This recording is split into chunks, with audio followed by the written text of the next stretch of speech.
Morning, everyone. We are going to read chapter 13 of Because of Winn Dixie. Find out what happens next at Gertrude's Pets. Here we go.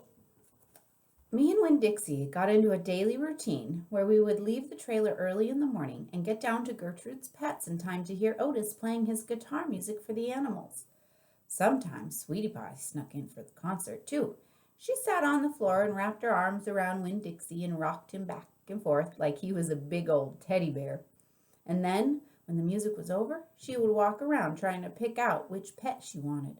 But she always gave up and went home because the only thing she really wanted was a dog like Winn Dixie. After she was gone, I would sweep and clean up and even arrange some of Otis's shelves because he did not have an eye for arranging things, and I did. And when I was done, Otis would write down my time in a notebook, and he had marked on the outside 1 red leather collar, 1 red leather leash, and the whole time he did not in any way ever act like a criminal.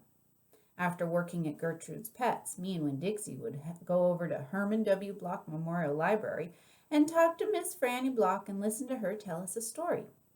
But my favorite place to be that summer was in Gloria Dump's yard. And I figured it was Winn Dixie's favorite place to be too, because when we got up to the last block before her house, Winn Dixie would break away from my bike and start to run for all he's worth, heading for Gloria Dump's backyard and his spoonful of peanut butter. Sometimes Dunlap and Stevie Dewberry would follow me. They would holler, "There goes the preacher's daughter visiting the witch." "She's not a witch," I told them. It made me mad the way they wouldn't listen to me and kept on believing whatever they wanted to believe about Gloria Dump.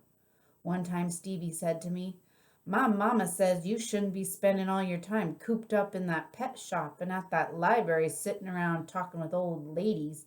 She says you should get out in the fresh air and play with kids your own age. That's what my mama says."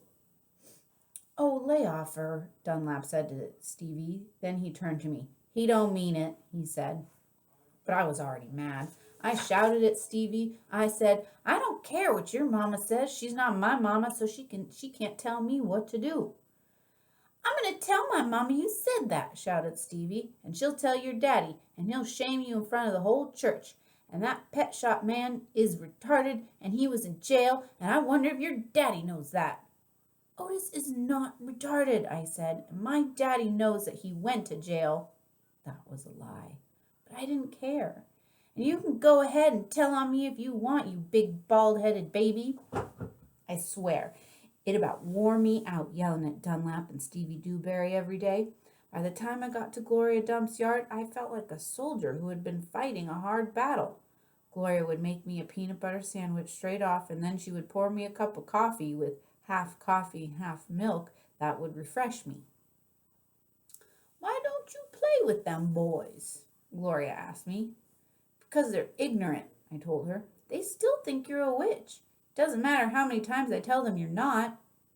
I think they're just trying to make friends with you in a roundabout way," Gloria said. "I don't want to be their friend," I said. "It might be fun having them 2 boys for friends." "I'd rather talk with you," I said. "They're stupid and mean, and they're boys."